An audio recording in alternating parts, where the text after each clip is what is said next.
तो यार आप लोगों ने ना ये वाली कहावत तो बहुत बार सुनी होगी कि भाई हमेशा ना आंखों देखी बात पे भरोसा करना चाहिए, कानों सुनी नहीं। एंड मैंने तो भाई अक्सर ये लाइन है ना कार्टून में भी बहुत सुनी है, जो भी मैं कार्टून देखता था ना। सो फिर मुझे लगा हाँ भाई ये सही भी कहता है। बिकॉज अगर पर्सन ए ने पर्सन बी को किसी का मर्डर करते हुए देखा है एंड उसने बस मुझे बात बोल दी एंड मैं ये गीत गा दूं पूरे अपने हमारे समाज में, देन भाई वो मेरे से प्रूफ पूछेंगे कि तुझे कैसे पता लगा। जी मुझे पर्सन ए ने बताया था। देन भाई फिर है ना, लोग अब पर्सन ए के पास जाएंगे बजाय मेरे पास उससे पूछने एक्चुअल में हुआ था ही नहीं। एंड मेरी कोई नहीं मानेगा इवन दो मैंने सुन लिया, लेकिन स्टिल वो उन पे ज्यादा विश्वास करेंगे जिसने एक्चुअल में देखा है, विच मीन्स पर्सन ए पे, क्योंकि उसने एक्चुअल में देखा अपने आंखों से। सो ये यही होता है हमारे रियल लाइफ में भी कि भाई हमेशा ना आंखों देखी बात पे विश्वास करना चाहिए, बल्कि कानों सुनी पे नहीं। अच्छा अब मैं आपको क्या होगा कि मैं ये कहूँ कि भाई हमारी दुनिया में या फिर हमें आज तक भी जितना भी कुछ पता है वो एक्चुअल में ना देखा गया होगा। अब मैं इसका बहुत ज्यादा क्लासिक एग्जांपल देता हूँ कि भाई स्वर्ग नर्क होते हैं, ठीक है।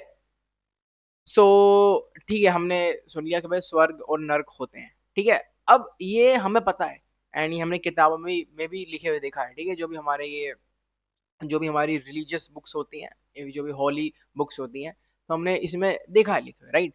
सो अब इससे पता क्या सिद्ध होता है कि भाई ये यहाँ पे लिखा गया है एक्चुअल में वो है ना किसी ने तो पक्का देखा होगा। फॉर एग्जाम्पल मैं आपसे कहूँ कि भाई राम एक्चुअल में एग्जिस्ट करता था, बिकॉज हमें उसके बारे में पता है कि वो कैसा था, राइट। तो वो एक्चुअल में एग्जिस्ट करता ही होगा, ऐसी बात नहीं है तो नहीं करता होगा, एक्चुअल में वो करता होगा। बट फिर क्या होता है ना, लोग है ना इसको एक्चुअल में फिर है ना लेने लग जाते हैं इसके लिटरल मीनिंग में कि भाई रावण भी था, फिर तो कृष्ण भी था, फिर तो भाई साहब कितने युग होंगे, ये होगा वो होगा फलाना होगा ढिमकाना होगा। फिर भाई लोग क्या करते हैं, इसको है ना साइंस से बिल्कुल ही अलग हट करके देखने लगते हैं कि भाई भूकंप तब आता है जब भाई शेषनाग करवट लेता है एंड ये धरती एक्चुअल में शेषनाग के फन पे खड़ी है एंड ऑल दैट स्टफ। वो इन चीजों में ना बिलीव करते हैं कि भाई ये ऐसे होता है वैसे होता है।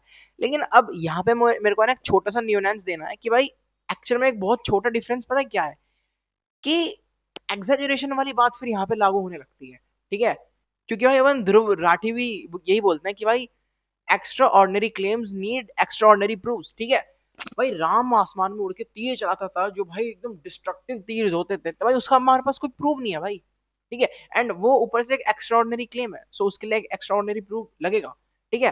देखो आई माई सेल्फ बिलीव कि भाई एक्चुअल में ये लोग एग्जिस्ट करते होंगे, there is no doubt about it.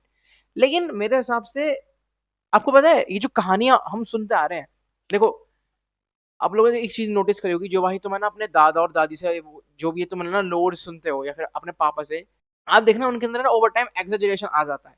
सो मेरे हिसाब से सेम लॉजिक यहाँ भी अप्लाई होता है कि भाई आप है ना क्या कह रहे हो। अगर भाई लोग बोलते हैं कि भाई राम आसमान में उड़ता था, भाई वो तीर दागता था एंड भाई वो तीर बहुत ज्यादा डिस्ट्रक्टिव होते थे, महाभारत के टाइम पे भी भाई ये सब हुआ एंड ऑल दैट स्टफ, ठीक है भाई वो हुए होंगे, लेकिन वो एक्चुअल में मे बी उस स्केल पे हुए ही ना हो जिस पे हम बता रहे हैं। हाँ, उस हिसाब से उस दौर के लिए बहुत तगड़ी चीज होगी वो, समझ रहे हो। सो इसलिए उसे है ना एग्जिजरेट करते करते करते करते हमने उसे कुछ और ही बना दिया है।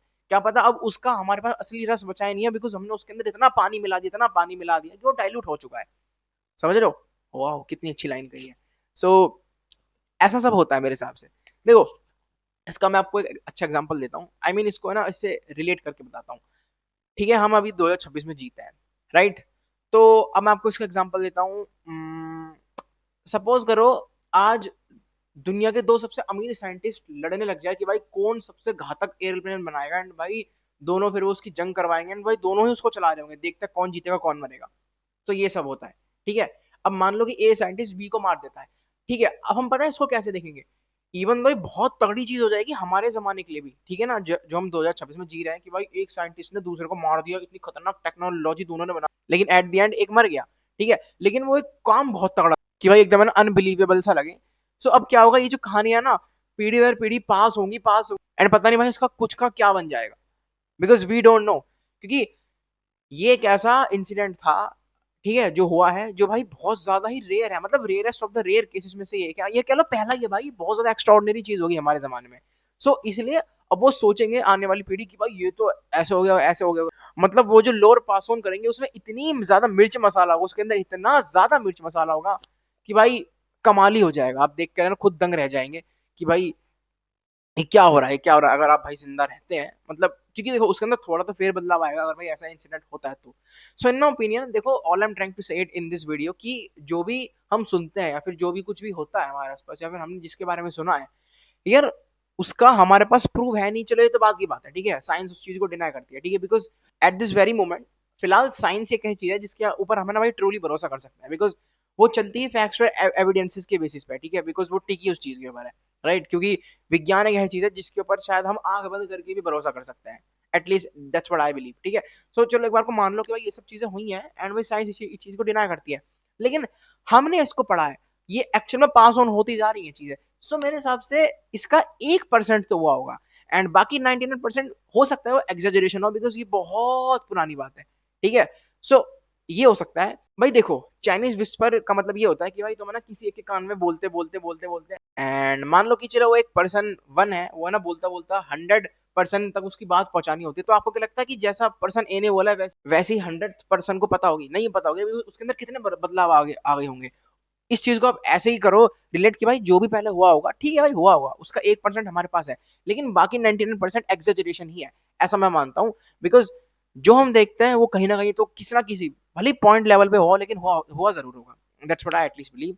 एंड बाकी यस, यही था आज की इस वीडियो में। एंड बाकी वंस अगेन रिमाइंडिंग यू, अगर भाई आपको ना कुछ भी स्पेयर पार्ट्स की जरूरत है, फॉर एग्जांपल हॉर्स पाइप होगा, क्लैंप होगा एंड ऑल दैट स्टफ जो भी हम बेचते हैं कोलर वोल्वो मित्सुबिशी की तरफ से, मैं ना क्या करूंगा, पिन कमेंट में ना वेबसाइट का लिंक दे दूंगा, आप लोग वहां पर जाकर के चेकआउट कर सकते हैं कि हम भाई ना कैसे कैसे क्या बेचते हैं, उसमें सब कुछ मेंशन है। अगर आपको भाई कुछ खरीदना है या फिर आपकी भाई क्वेरी सॉल्व नहीं हुई है तो भाई वेबसाइट में ही गिवन मेल भी है, फोन नंबर भी है, आप लोग डायरेक्टली उनसे जाकर के रीच आउट कर सकते हैं। एंड बाकी यस, यही आज की इस वीडियो में पसंद आते बताना कमेंट्स में, एंड अगली वीडियो कौन सी चाहिए होगी वो भी कमेंट कर देना। बाकी तब तक मिलता है अगली वीडियो में, तब तक कीप स्टडीइंग कीप रीडिंग।